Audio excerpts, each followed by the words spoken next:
കാലുകൊത്തും, ഞാൻ വിടൂല. അപ്പോൾ ഞാൻ പറഞ്ഞ് നിങ്ങളെ അറസ്റ്റ് ചെയ്യില്ലേ, അയാളെ കേസ് കൊടുത്തിട്ടുണ്ടെങ്കിൽ.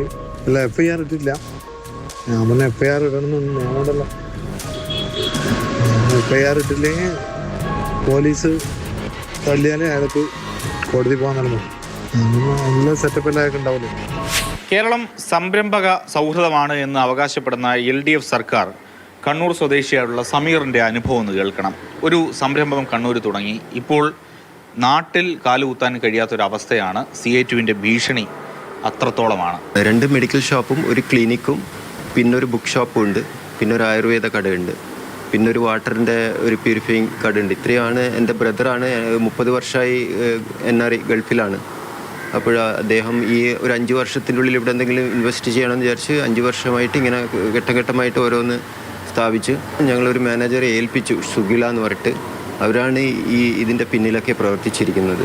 അവർക്ക് ഏട്ടൻ വിശ്വസിച്ച് പവർ ഓഫ് അറ്റോർണി കൊടുക്കുകയും അവർ അതിൽ നിന്ന് പല വിധത്തിലും വഴിമാറ്റിയിട്ട് അവരുടെ അക്കൗണ്ടിലേക്ക് എല്ലാം പൈസ അടിച്ചു മാറ്റി. അങ്ങനെ 1,40,00,000 നഷ്ടം ഞങ്ങൾക്ക് സംഭവിച്ചിരിക്കുന്നത്. ആ സ്റ്റാഫിനെ പിരിച്ചുവിട്ടപ്പോൾ മറ്റുള്ള ഷോപ്പുകളിലെയും ഈ ഷോപ്പുകളിലെ എല്ലാ സ്റ്റാഫും കൂടിയിട്ട് അതെന്താണ് പിരിച്ചുവിട്ടതെന്നുള്ള ചോദ്യം വരികയും അതിനോടനുബന്ധിച്ചുള്ള പ്രശ്നങ്ങളുണ്ടായി. അവർ എല്ലാവരും കൂടിയിട്ട് ഒത്തുകൂടി CITU പരാതി കൊടുക്കുകയും അവർ വന്ന് ഞങ്ങളുടെ ഷോപ്പ് പൂട്ടിക്കുകയും ചെയ്തു. പിന്നീട് ഞങ്ങൾക്കത് തുറക്കാൻ കഴിഞ്ഞിട്ടില്ല. ഇന്നേ വരെ ഒരു മാസം 1.5 മാസത്തോളമായി. തിരിച്ചു വിട്ടെന്ന് പറഞ്ഞിട്ട് ആ ഷോപ്പ് നിന്ന് പോയ എല്ലാവരും ഈ CITU മുഖാന്തരം പോയിട്ട് പൂട്ടിയിട്ട് അവർക്കെല്ലാം നഷ്ടപരിഹാരം നൽകണം എന്നിട്ട് ലേബർ ഓഫീസിൽ ചർച്ചയ്ക്ക് എന്നെ വിളിക്കുക. അതുപ്രകാരം ഞാൻ 2 പ്രാവശ്യം പോവുകയും ചെയ്തിരുന്നു. 2ാമത്തെ പ്രാവശ്യം പോയാൽ എനിക്ക് തിക്ത അനുഭവം അവിടുന്ന് അനുഭവപ്പെട്ടു. എന്നെ അവർ അസാൾട്ട് ചെയ്തിരിക്കുകയാണ്.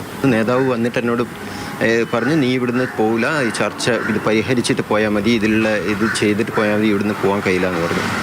അപ്പം ഞാൻ പറഞ്ഞു, ഞാനൊരു അരമണിക്കൂറത്തെ ഇതിനാ വന്നിന്, എനിക്ക് നിങ്ങൾ പറയുന്ന എമൗണ്ട് എനിക്ക് കൊടുക്കാൻ കഴിയില്ല. ലേബർ ഓഫീസർ എന്താ അവരുടെ അവർ പറയുന്നത് എത്ര രൂപ കൊടുക്കണം? അവർ ഒരു കടലാസും കൊണ്ടുവന്നിട്ട് ആ ഒരു എമൗണ്ട് കൊടുക്കണം. അത് എത്രയെന്ന് എനിക്ക് കാണിച്ചു തരുന്നില്ല.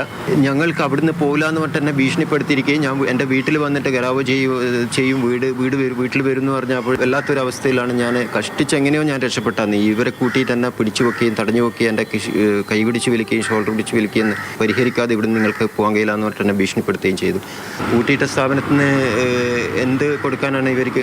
പൂട്ടിയിട്ടത് മാത്രമല്ല, ഇവർ ഈ പൂട്ടിയിട്ട സ്ഥാപനം വേറൊരാൾക്ക് കൈമാറാനും സമ്മതിക്കുന്നില്ല. വലിയ ഭീഷണിയാണ് ഏതായാലും CA2 നേതാക്കളുടെ ഭാഗത്തു നിന്നും ഉണ്ടാകുന്നത്. മുഖ്യമന്ത്രിക്ക് അടക്കം പരാതി നൽകിയിട്ടുണ്ട്. പരിഹാരം ഉണ്ടാകുമെന്നുള്ള പ്രതീക്ഷയിലാണ് അദ്ദേഹം.